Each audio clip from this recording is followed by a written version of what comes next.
पास आ जाता है नेफ्रोब्लास्टोमा। जब भी वर्ड आता जाए ब्लास्टोमा का, तो आपने समझ जाना है कि आपका वो कैंसर जो कि स्टेम सेल से राइज करता है। What are stem cells? वो सेल्स जिनके अंदर पोटेंशियल होता है कि वो डिफरेंट टाइप ऑफ टिश्यूज बना सकते हैं। इट मींस कि आप लोगों का जो किडनीज हैं उसके जो स्टेम सेल्स होंगे, स्टार्ट में जब आपकी किडनीज बन रही होती हैं तो पहले आपके स्टेम सेल्स होते हैं, देन वो वाले जो स्टेम सेल्स हैं वो डिफरेंशिएट करते हैं, तो आपके प्रॉपर किडनी के स्ट्रक्चर्स बन जाते हैं, ग्लोमेरुलस, नेफ्रॉन वगैरह, ट्यूब्यूल्स वगैरह, वो सारी चीजें जो है वो बन जाती हैं। इट मींस कि आप बिल्कुल छोटे लेवल पे जाके मसला है, आप लोगों के स्टेम सेल्स के लेवल पे जाके मसला है। तो उधर क्या हो रहा है नेफ्रोब्लास्टोमा के अंदर, कि आपके जो किडनीज के जो स्टेम सेल्स हैं वो क्या कर रहे होते हैं, वो एबनॉर्मली अनकंट्रोलेबली ग्रो कर रहे होते हैं, और वो अगर ट्यूमर बनवा दें तो उसको हम नेफ्रोब्लास्टोमा कहते होते हैं। इसका जो दूसरा नाम होता है ये विलियम्स ट्यूमर होता है। ठीक है, अब आपने याद रख लेना है कि कौन से स्टेम सेल्स, तो इसमें आपने याद रखना है बेसिकली जो ग्लोमेरुलस के जो स्टेम सेल्स होते हैं ना, जो इसके जो एम्ब्रियोनिक सेल्स होते हैं, वो कौन से सेल्स होते हैं, इधर आपने बेसिकली एम्ब्रियो के अंदर वैसे आपने पढ़ा होगा, लेकिन इधर आप लिख लें कि मेटानेफ्रिक सेल्स। इधर क्या लिखना है आप लोगों ने, मेटानेफ्रिक सेल्स। तो वो वाले जो मेटानेफ्रिक सेल्स हैं वो अनकंट्रोलेबली जो है वो ग्रो कर रहे होते हैं, और आप लोगों का ये वाले जो नेफ्रोब्लास्टोमा जो है वो बनवा देते हैं। तो ये मोस्टली देखें, अगर हम रीनल ऑन्कोसाइटोमा की बात करें, रीनल कार्सिनोमा की बात करें, तो मोस्टली एक अडल्ट या बूढ़ा बंदा आपके पास प्रेजेंट करता होता था फ्लैंक मैच के साथ, हीमाचूरिया के साथ। लेकिन ये वाला जो बंदा है ये आपके पास एक बच्चा प्रेजेंट कर जाएगा, 2 से 4 साल के दरमियान का बच्चा आपके पास, वही प्रेजेंटेशन वही सेम होगी कि आपके फ्लैंक एरिया के अंदर जो है वो मैच बना हुआ होगा, वो पालपेबल होगा, साथ में हीमाचूरिया वगैरह आपको मिल सकता है, साथ में थोड़ी बहुत हाइपरटेंशन वगैरह मिल सकती है। तो प्रेजेंटेशन मोर और लेस जो है वो सेम ही होगी, लेकिन ये क्या होगा, ये आपका बच्चा होगा विद फ्लैंक मैच, और आपका डायग्नोसिस अभी इसके अंदर मोस्ट प्रोबेबली क्या बन जाएगा, विलियम्स ट्यूमर जो है वो बन जाता है, जिसको हम नेफ्रोब्लास्टोमा भी कहते होते हैं। इसके अंदर बेसिकली आप लोगों का WT1 या WT2 जो है वो इस जीन के अंदर मसला आ रहा था। ये इसके लिए आप लोगों का ट्यूमर सप्रेसर जीन होता है, जिसका काम होता है ट्यूमर को सप्रेस करके लगना। लेकिन ये अब ये ट्यूमर को सप्रेस, जब इसके अंदर म्यूटेशन होगी या ये डिलीट हो गया,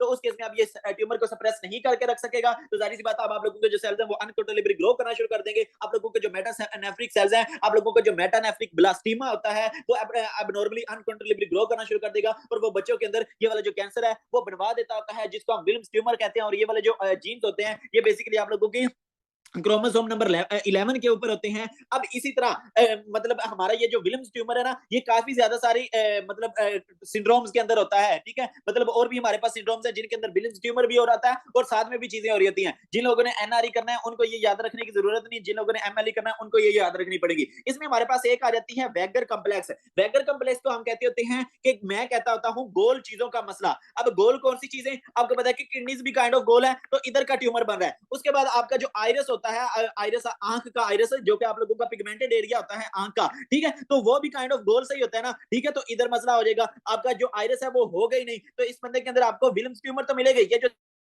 हम तीनों सिंड्रोम्स पढ़ेंगे ना, तो तीनों के अंदर आपको एक चीज कॉमन मिलेगी, विलियम्स ट्यूमर मिलेगा। लेकिन विलियम्स ट्यूमर के साथ आपको और भी डिफरेंट चीजें मिलेगी। तो एक तो आपको क्या मिल गया, विलियम्स ट्यूमर मिल गया। दूसरा आपका जो आइरस है वो प्रेजेंट ही नहीं है, एन आइडिया है। तीसरा उस बंदे के अंदर जेनिटो यूरिनरी मालफॉर्मेशन होती हैं। तो इधर भी गोल चीज क्या होती है, आपके जो टेस्टिस हैं वो होते हैं। ठीक है, तो इस बंदे के इसके अंदर आपको क्या मिल सकता है, क्रिप्टोक्रीडिज्म मिल सकता है। मींस के जो उसके टेस्टिस हैं वो एब्डोमेन के अंदर होता है, उसको हम क्रिप्टोक्रीडिज्म कहते हैं। आप लोग रिप्रोडक्टिव सिस्टम के अंदर पढ़ोगे। ठीक है, तो उस बंदे के अंदर आप लोगों को क्रिप्टोक्रीडिज्म मिल सकता है, या उसके जो जेनिटल्स हैं वो एबनॉर्मल होंगे, एम्बिगुअस होंगे, आपको डिफरेंशिएट ही नहीं प्रॉपर कर पा रहे होगे। ठीक है, तो आप लोगों को जेनिटो यूरिनरी मालफॉर्मेशन मिल सकती है, और उसके अंदर आप लोगों को, उसके बाद उस बंदे के अंदर आप लोगों को डेवलपमेंटल डिलेज मिल सकते हैं, मतलब मेंटल रिटार्डेशन वगैरह जो है वो मिल सकती है। तो ये वाले सारे प्रॉब्लम्स कब अराइज करते हैं, जब आप लोगों का जो WT1 जीन है वो क्या हो जाए, डिलीट हो जाए। अब हम बात करना चाहेंगे कि अगर हमारा जो WT1 जीन है वो म्यूटेट हो गया, तो उस केस में आपके हो रही होती है डेनिस ब्रैश सिंड्रोम। अब जो डेनिस ड्रेस सिंड्रोम है इसके अंदर भी वही आपको एक तो विलियम्स ट्यूमर मिलेगा, लेकिन साथ में आपको पता है आपका जो ग्लोमेरुलस का कनेक्टिव टिश्यू होता है ना, उसको हम क्या कहते हैं, मेसेंजियम। तो वो वाला जो मेसेंजियम है वहां पे सारी फाइब्रोसिस हो जाती होती है, तो इसको हम क्या कहते हैं, मेसेंजियल स्क्लेरोसिस। तो एक तो उस बंदे की जो मेसेंजियम है उसकी स्क्लेरोसिस हो जाती है। तो अगर आपने नेफ्रोटिक सिंड्रोम पढ़ा है तो उस केस में आपको पता होगा कि अगर मेसेंजियम की स्क्लेरोसिस हो जाए तो उस केस में नेफ्रोटिक सिंड्रोम हो जाता है। तो एक इस बंदे के अंदर क्या हो सकता है, नेफ्रोटिक सिंड्रोम हो सकता है, और उसके बाद इसके जो गुनेड्स हैं वो प्रॉपर्ली नहीं बने हुए होंगे। तो इस कंडीशन को हम क्या कहते हैं, इसको हम सूडो हर्माफ्रोडिटिज्म कहते हैं। अब सूडो हर्माफ्रोडिटिज्म का क्या मतलब है कि इस बंदे के जब आप लोग बाहर से जेनिटेलियस देखोगे तो वो आप डिफरेंशिएट नहीं कर पा रहे होगे कि यार ये बंदा है या मतलब औरत है। ठीक है, तो आपको जो जेनिटल है वो प्रॉपर आपको डिफरेंशिएट नहीं कर पा रहे होते, तो ये वाली जो कंडीशन होती है इसको हम सूडो हर्माफ्रोडिटिज्म कहते हैं। कि इसमें क्या होगा कि आप लोग जो है मतलब ना आपको वो पता चल रहा होगा कि ये बंदा है, ना आपको पता चल रहा होगा कि ये औरत है, तो आपको सूडो हर्माफ्रोडिटिज्म जो है वो उस बंदे के अंदर मिल रहा होगा। ठीक है, तो ये वाली जो सारी अगर तीनों चीजें मिल रही हो तो इसको हम डेनिस डैश सिंड्रोम कहते होते हैं।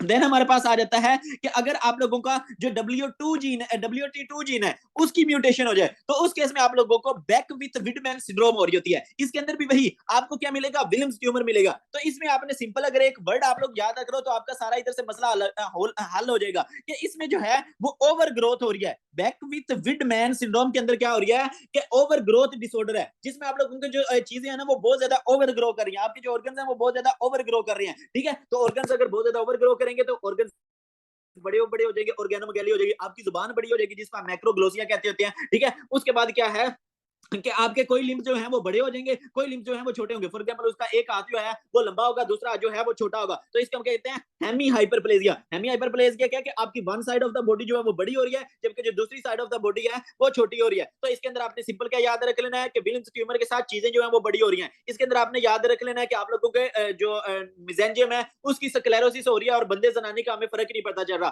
वैगर कम्प्लेक्स के अंदर आपने याद रख लेना है कि गोल चीजों का मसला है। ठीक है, वो मैंने आप लोगों को बता दिया कि किडनी विलियम्स ट्यूमर, साथ में एनाइरेडिया और साथ में आप लोगों की क्रिप्टोक्रीडिज्म वगैरह, डेवलपमेंटल डिले वगैरह, ये सारी चीजें जो है वो आप लोगों को इस बंदे के अंदर मिल सकती हैं। तो आपको सिंपल क्या पता चल गया, नेफ्रोब्लास्टोमा के बारे में आपने क्या याद रखना है, इसको हम विलियम्स ट्यूमर भी कहते हैं और ये मेनली जो है वो बच्चों के अंदर किडनी का अगर ट्यूमर हो जाए तो इसको हम क्या गए, और ये स्टेम सेल से राइज कर रहा होता है जिनका मैंने आप लोगों को बता दिया मेटानेफ्रिक सेल्स। देन हमारे